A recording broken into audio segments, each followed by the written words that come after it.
అన్నీ ఉన్నా అల్లుడి నోట్లో శని అన్నట్లుంది ఆ జిల్లాలో అధికార పార్టీ నాయకుల పరిస్థితి. అధికారం కూటమిది, ఆధిపత్యం ప్రతిపక్షానిది అన్న చందంగా తయారైంది. రాష్ట్రమంతా ఒకలా ఉంటే అక్కడ సీన్ ఎందుకు రివర్స్ అయింది? ఇంతకీ ఏ జిల్లాలో ఈ వింత పరిస్థితి? Let's watch.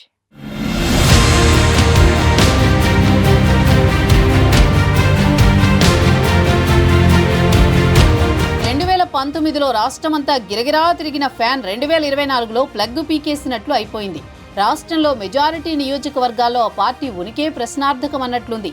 కానీ ఉత్తరాంధ్రలోని ఆ జిల్లాలో మాత్రం ఇంకా ఫ్యాన్ హై స్పీడ్తో తిరుగుతూనే ఉంది. 2019లో విజయనగరం జిల్లా వ్యాప్తంగా వైఎస్ఆర్ కాంగ్రెస్ పార్టీ తన హవా కొనసాగించింది.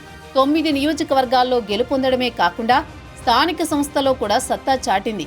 వైసీపీ దెబ్బకు కకావికలమైన టీడీపీ నాయకులను కాపాడుకోవడానికి నానా తంటాలు పడాల్సి వచ్చింది.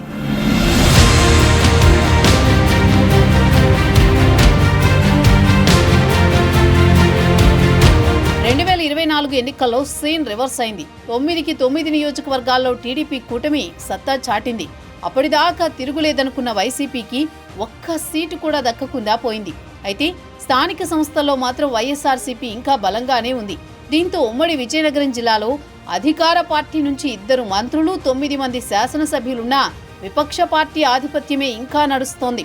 ఎంఆర్ఓ, ఎంపీడీఓ, జిల్లా పరిషత్ ఇలా ఏదైనా బదిలీలు కావాలంటే జెడ్పీ చైర్మన్గా ఉన్న వైసీపీ జిల్లా అధ్యక్షుడు మజ్జి శ్రీనివాసరావు అనుమతి తప్పనిసరి అన్నట్లే జరుగుతోందట వ్యవహారం.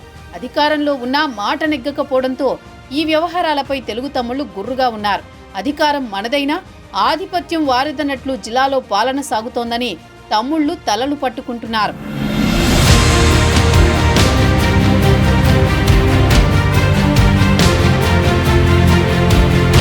ఒక్క విజయనగరం జిల్లాలోనే కాకుండా పార్వతీపురం, మన్యం జిల్లాలో కూడా ప్రతిపక్ష పార్టీ నాయకులు చక్రం తిప్పుతున్నారని ఉడుక్కుంటున్నారట కూటమి నేతలు.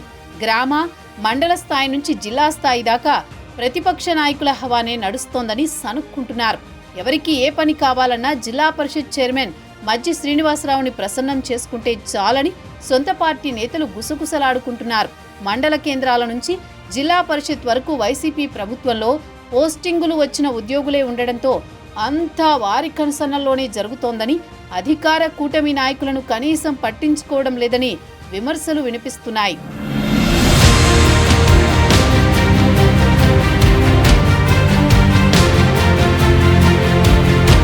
అధికారంలో ఉండి కూడా చిన్న చిన్న బదిలీలు కూడా చేయించుకోలేకపోతున్నామని, ఏ పని కావాలన్నా ప్రభుత్వ ఆఫీసుల్లో ఫైలు కదలడం లేదని విజయనగరం తమ్ముళ్లు తీవ్ర అసంతృప్తితో ఉన్నారు.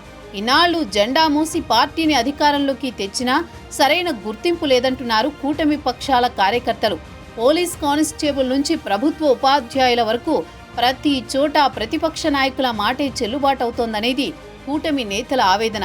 అధికారం చేతిలో ఉన్న విజయనగరంలో మాత్రం ప్రతిపక్షానికి పవర్ ఇవ్వడంలో లోగుట్టు ఏమై ఉంటుందని చెవులు కొరుక్కుంటున్నారు కూటమి నేతలు.